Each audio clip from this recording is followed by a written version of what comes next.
When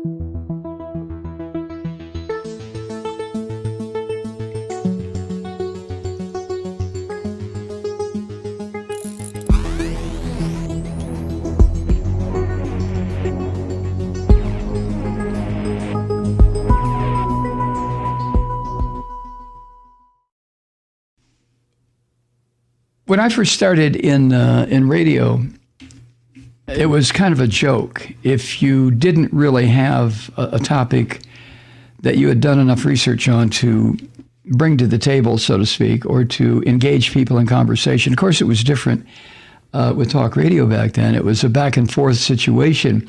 What I'm doing now, of course, is not talk radio. It is a podcast. I realize there's still some talk radio venues operating, most of which are Soviet-style propagandistic bullshit. But I digress. Back in the day, if we were short on a topic, there were two subjects we could just dump on the table, so to speak, and immediately all the phone lines would light up. One of them was abortion, yes or no? Bingo! Oh my God, especially here in the buckle of the Bible Belt. And the other one was capital punishment, yes or no? Kaboom! Capital punishment has been an issue that I have struggled with for years and years and years. I've come out publicly as being totally opposed to capital punishment simply because I don't believe a government should have the power to execute its own citizens, even when laws are written to restrict the government taking other people's lives or citizens' lives, except in the most dire of circumstances.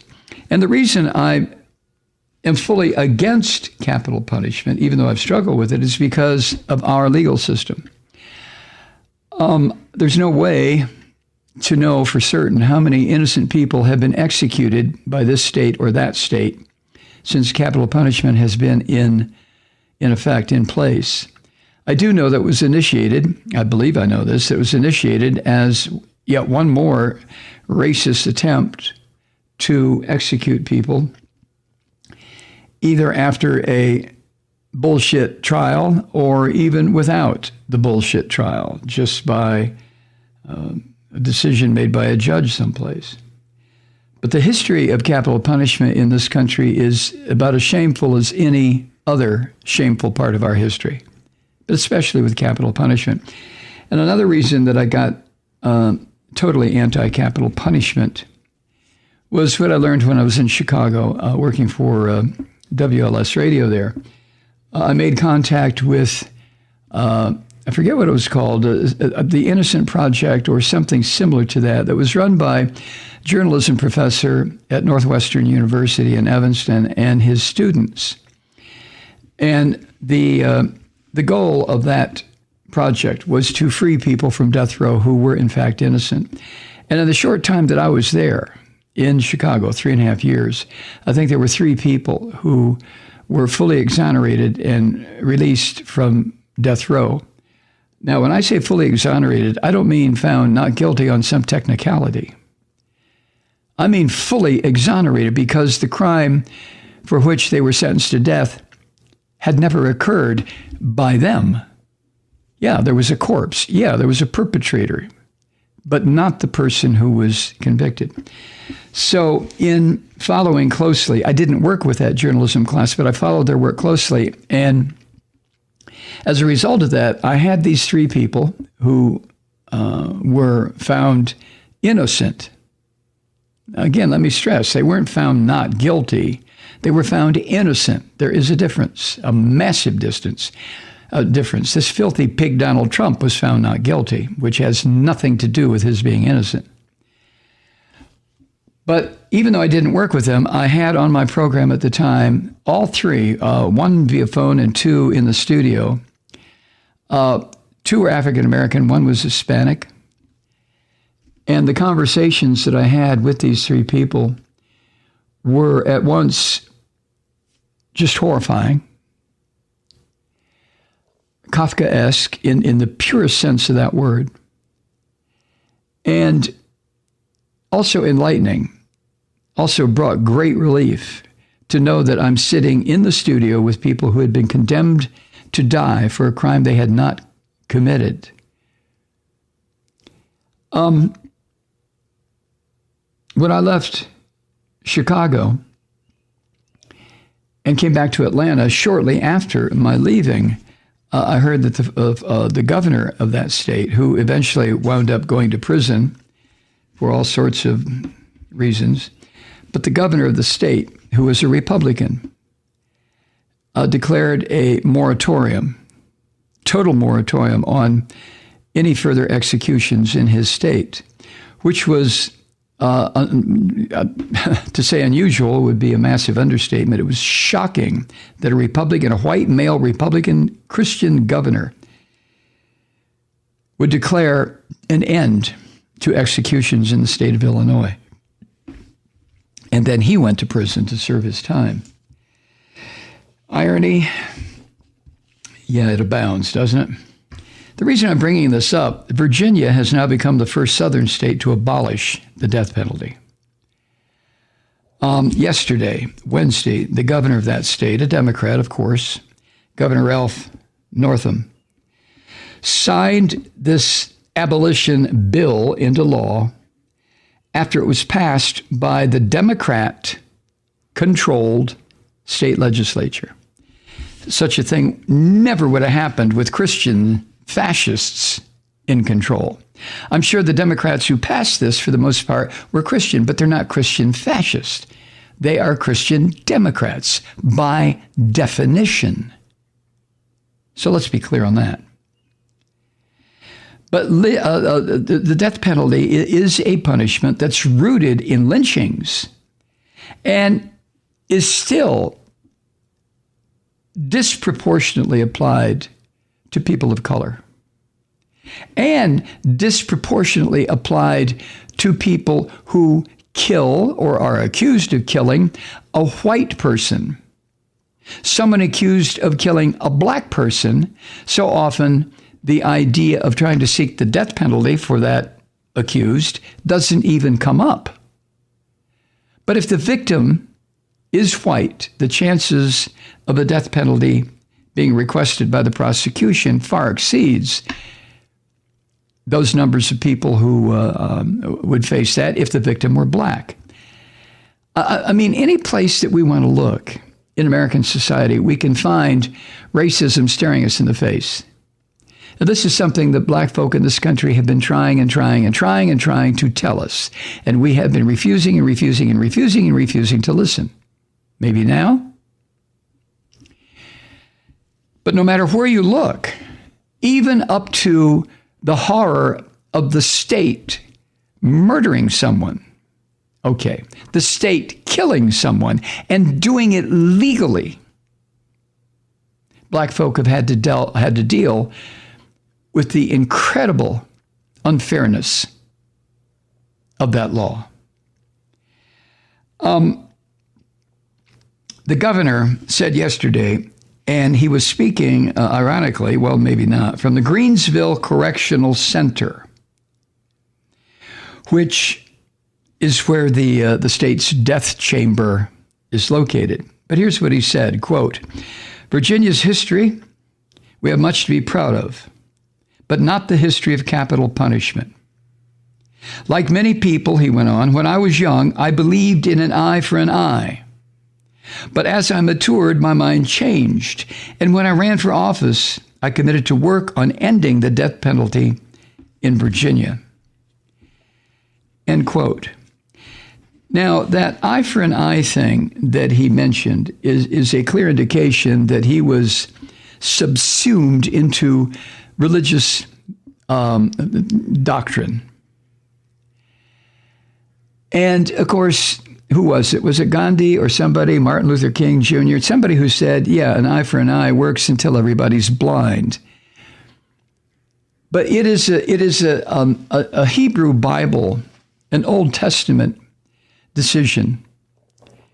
If I kill someone, then someone has the right to kill me. And the only one, in order to break the chain, the only one, quote, quote, who has the right to kill me would be some aspect of the state or the religious authorities. And of course, you can see the problem with that, an eye for an eye. What does that mean? I mean, even in our unfair penal code in this country, we have various divisions of murder. If I kill you, was it premeditated in first degree? Was it second degree? Did I kill you in a fit of anger? Was it some other degree? Did I pick up a sword that was laying around and stab you several times because you infuriated me? Was it manslaughter? Was it voluntary manslaughter? How about involuntary manslaughter?